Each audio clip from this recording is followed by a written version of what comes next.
Salutations, et merci à tous de nous rejoindre pour cette semaine de présentation intitulée Contenu interdit sur les réseaux sociaux, liberté de conscience menacée.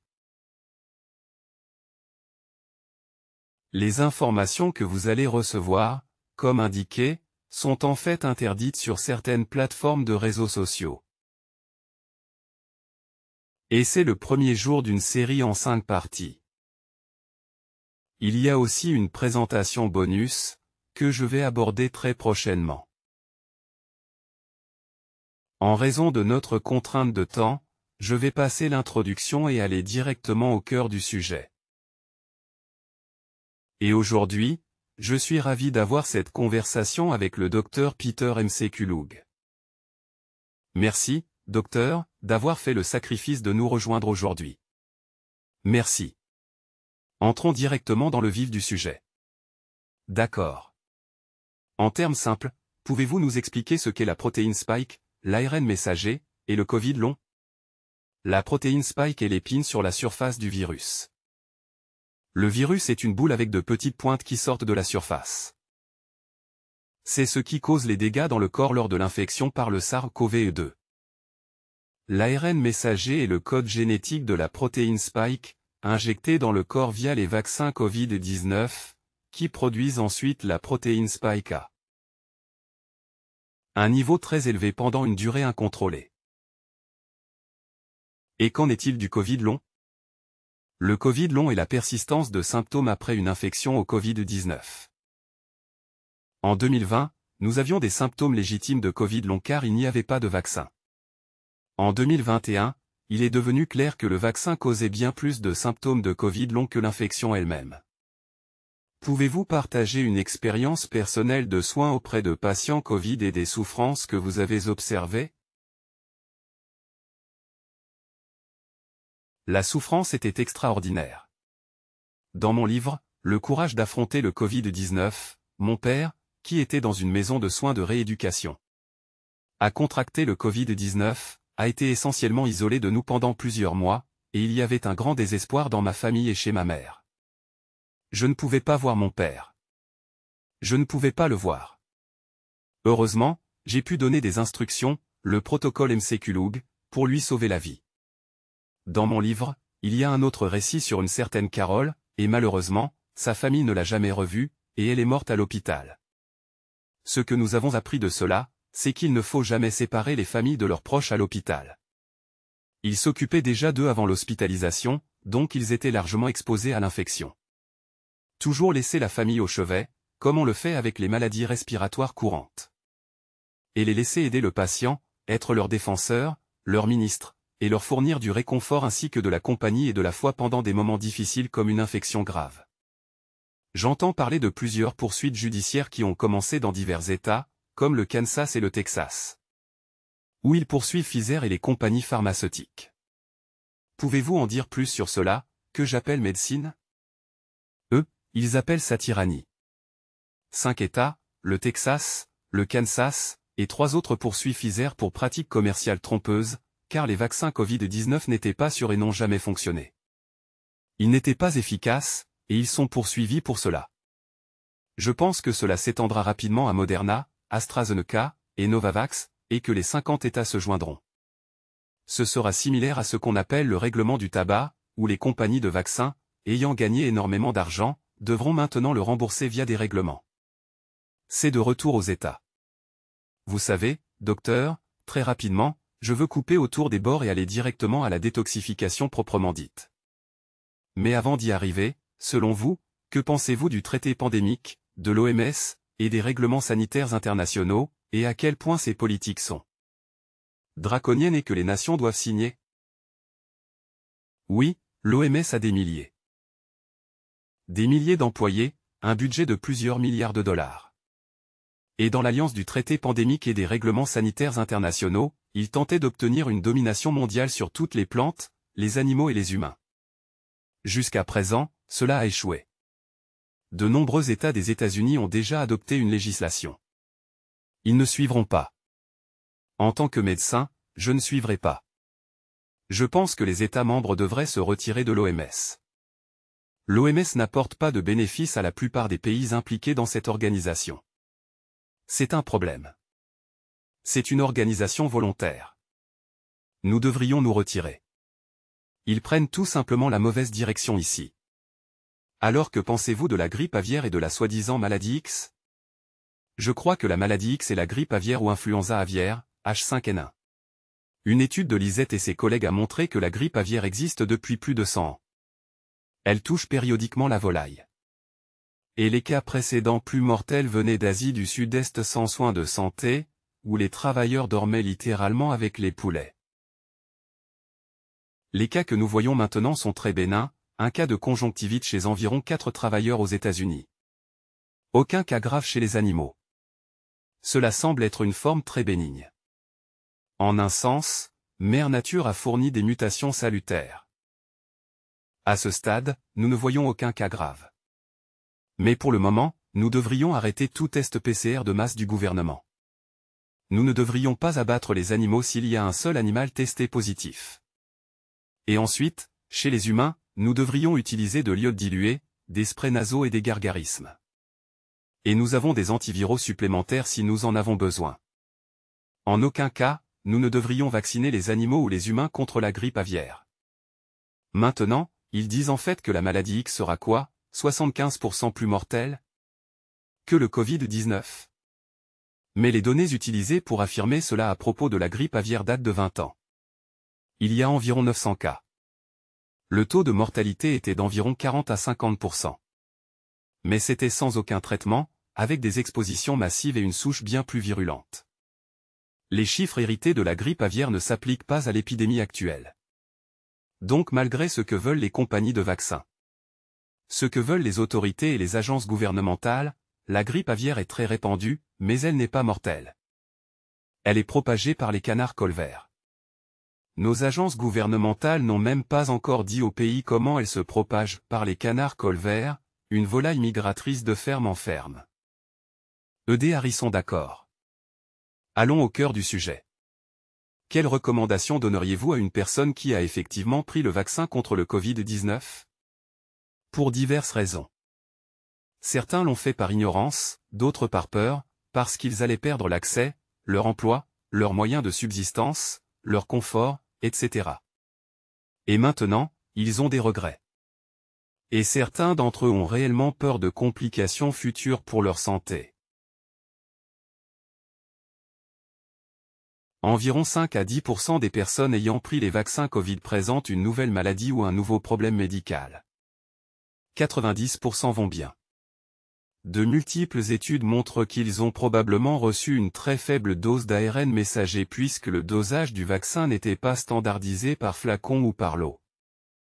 Ceux qui sont endommagés ont probablement reçu de l'ARN messager hyperconcentré ou des lots contaminés par ce qu'on appelle de l'ADN plasmidique.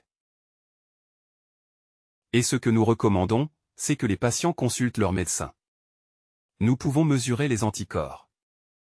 Nous pouvons mesurer les anticorps contre la nucléocapside et la protéine spike.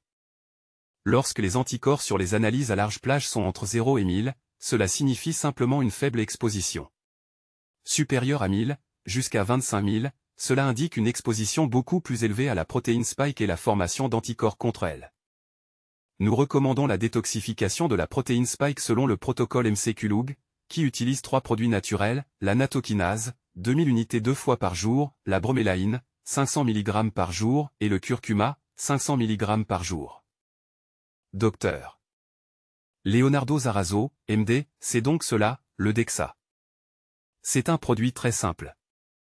Et encore une fois, il est utilisé seulement 2 fois par jour. Tout est pris entre les repas. Ce sont des doses de départ. Nous doublons ou quadruplons souvent la dose durant la détoxification. Cela prend environ 1 an. Mais les patients se sentent progressivement mieux. Nous utilisons des médicaments supplémentaires selon le syndrome. Mais la détoxification de base de la protéine spike est la seule approche évaluée par les pairs et largement acceptée pour traiter les effets du vaccin. Docteur Tobia Litovic, MD, docteur, je veux vous montrer quelque chose ainsi qu'au public, ce que j'ai dans la main. Bromélaïne. Vous l'avez. Et aussi le curcuma. Oui. Et celui-ci, c'est la nattokinase. Et aussi le NAC. En êtes-vous conscient? NAC? Oui, vous pouvez l'ajouter. Et c'est la raison pour laquelle nous appelons les trois la nattokinase, la bromélaïne et le curcuma à la base. Vous pouvez ajouter le natto. Mais il est intéressant que les produits naturels semblent être une solution très importante à ce problème non naturel qu'est le Covid-19, le Covid long ou la prise de vaccin. Alors avez-vous commencé à traiter des patients avec cette formule? J'ai actuellement des milliers de patients sous traitement. Nous les observons attentivement. J'ai tenu des appels dans le monde entier où des médecins en traitent beaucoup d'autres, et les patients s'améliorent lentement. L'essentiel est de le prendre entre les repas. S'il n'y a pas d'effet secondaire, doublé ou même quadruplé. La dose, atteindre environ 8000 unités de nattokinase ou plus par jour est l'un des composants clés. Et encore une fois, les patients doivent simplement éviter le Covid et aussi ne plus prendre de rappel. Il faut insister sur les mots que nous venons de partager, les remèdes naturels sont hautement nécessaires pour traiter ce qui est non naturel. Exactement. Et, vous savez, je trouve intéressant que même dans l'infection au SARS-CoV-2, les produits du protocole de traitement MCQLUG étaient aussi des produits naturels. L'aspirine provient de l'écorce de bouleau. La vitamine D est naturelle. L'iode élémentaire est naturel. Le xylitol est un sucre naturel que nous utilisons dans les sprays et gargarismes, et qui fonctionne. Nous avons utilisé l'hydroxychloroquine issue du quinquina. L'ivermectine vient du sol au Japon. Les corticostéroïdes proviennent naturellement des glandes surrénales. C'est étonnant. Les héparinoïdes viennent des intestins et des poumons d'animaux. Donc nous avons en fait utilisé des produits naturels pour traiter une infection très non naturelle manipulée en laboratoire. Dans un laboratoire de biosécurité à Wuhan, en Chine. Et maintenant, les vaccins prennent le code génétique de cette protéine Spike. Et c'est un vaccin extrêmement puissant à Wuhan, en Chine. Et puis les vaccins installent en fait ce code génétique chez les personnes ayant reçu les injections. Vous savez, ce que l'ennemi et ses agents humains voulaient pour le mal, Dieu va en réalité en tirer une bénédiction, car Dieu triomphe avec les produits naturels et la foi en lui. Dieu triomphe. Vous avez mentionné le mot détoxification. Et vous parlez de ces remèdes naturels. Qu'en est-il de la détoxification de divers organes comme le foie, la vésicule biliaire, les reins, le sang, la purification du sang, vos pensées? Naturellement parlant. La protéine Spike est partout. Elle est dans tous les tissus. Elle est dans le cerveau. Les vaisseaux sanguins. Elle est à l'intérieur des caillots sanguins. Il est donc impossible de, entre guillemets, la détoxifier comme cela, car elle est si répandue. La nattokinase, la bromélaïne et le curcuma aident bien à détoxifier les organes, c'est sûr. Nous avons un article supplémentaire pour le cerveau où un autre produit peut être utilisé. Appelé la sérapeptase. La sérapeptase est une autre enzyme qui peut être utilisée. La dialyse. Les immunoglobulines intraveineuses, les échanges plasmatiques, la chélation. Malheureusement, aucun de ceux-ci n'a prouvé son efficacité. Mais je vais vous parler d'autres stratégies de détoxification. Une bonne méthode est la transpiration. Nous savons que l'ARN messager est présent dans le lait maternel et dans la sueur. Les gens devraient essayer de transpirer par l'exercice, par les saunas chauds. Plus on transpire, plus la protéine Spike et l'ARN messager sont éliminés du corps. Une autre bonne façon de détoxifier est d'aider le corps à éliminer intensément la protéine Spike par le traitement à l'oxygène hyperbare. Donc entrer dans une chambre. Augmenter la concentration d'oxygène à 100% et la pression atmosphérique à 2 ou 3 a un effet bénéfique. Cela a été démontré étude après étude après étude. Donc la détoxification par certaines approches non médicamenteuses, non orales et raisonnables. Encore une fois, transpirer dans des saunas chauds et ensuite oxygène hyperbare. Cela me fait penser aux 8 lois de la santé. Je ne sais pas si vous connaissez ce terme, les 8 lois de la santé dans l'acronyme New Start. Oui. Très bien. Oui, ça fonctionne. Je veux dire, cela a été quelque chose de fondamental pour la communauté religieuse. Et vous avez raison. Ces choses fondamentales comptent vraiment. L'alimentation compte. Et ce qui tend vraiment à alimenter ce problème, ce sont les 3 S, sucre, amidon et graisses saturées. Nous essayons donc d'avoir des régimes riches en sources de protéines de haute qualité, en fruits et légumes frais. Temps. Il me reste, 3 minutes avec vous, docteur. D'accord. D'après ce que vous avez mentionné sur ce qui s'est passé au laboratoire de Wuhan en Chine. Si vous deviez désigner du doigt, symboliquement, qui diriez-vous sont les figures de proue, les tyrans derrière cette tyrannie médicale imposée à la société? Globalement, c'était le gouvernement des États-Unis et le gouvernement chinois, mais plus précisément. Les 4 principaux auteurs sont le docteur Anthony Fauci, qui a été auditionné au Capitole. Des livres ont été écrits sur son implication dans la création du SARS-CoV-2. Le docteur Peter Daszak de l'EcoHealth Alliance, une organisation à but non lucratif. Ralph Baric de l'Université de Caroline du Nord. À Chapel Hill. Et le docteur Xingling Li, surnommé la femme chauve-souris à Wuhan. Ces 4-là sont les co-conspirateurs. Ils ont créé le SARS-CoV-2. Ils ont publié leurs résultats dans Nature Médecine. Eh bien, docteur. C'est dans les actes de l'Académie nationale des sciences en 2015 et 2016. Et à ce jour, ils esquivent toujours lorsqu'ils sont appelés à témoigner au Capitole. La Chine est restée muette. Elle n'a proposé aucune enquête ni commentaire sur ce qui s'est passé dans leur laboratoire. Avez-vous été confronté à de la censure, ou à des attaques contre votre réputation de la part des grands médias étrangers? Oui, eh bien, dans mon livre, nous appelons cela le complexe biopharmaceutique. Bien sûr, ils ont attaqué des manuscrits entièrement évalués par les pairs, vérifiés et protégés par des droits d'auteur. J'ai eu des contrats non renouvelés pour divers postes, j'ai été démis de 2 fonctions de rédacteur, j'ai perdu tous mes rôles aux instituts nationaux de la santé, et dans les comités de surveillance de la sécurité des données pour les entreprises pharmaceutiques. Donc ça a été une purge totale parce que je n'ai pas suivi ce faux récit, je me suis levé, j'ai fait preuve de leadership. J'ai soigné des patients. J'ai sauvé avec le protocole MCQ-Lug. Nous avons probablement sauvé des dizaines de millions de vies, et évité des centaines de millions d'hospitalisations. Et maintenant, avec le protocole de détoxification, nous aidons les gens à traverser une période misérable après avoir reçu ces vaccins. Docteur, Babylone. Avez-vous entendu parler du venin de serpent? Qu'en pensez-vous? Il y a eu environ 36 000 articles sur les venins de serpent en médecine. Et nous utilisons les venins de serpent en laboratoire, comme le venin de Russell Piper, le rediplase, qui provient du monstre de Gila. Mais je pense que les venins ont été mal interprétés en ce qui concerne le SARS-CoV-2 et le vaccin. Donc, nous n'avons pas besoin de faire ce genre d'allégorie. Nous devons simplement nous concentrer sur ce qui a été publié. Concernant le SARS-CoV-2. La protéine spike du SARS-CoV-2 est clairement mortelle. Elle provoque des caillots sanguins et des hémorragies. Ce qui est similaire à un venin. Et elle n'est pas éliminée du corps humain. C'est la raison pour laquelle nous devons détoxifier. Docteur, enfin, je sais que vous devez partir en raison de votre emploi du temps.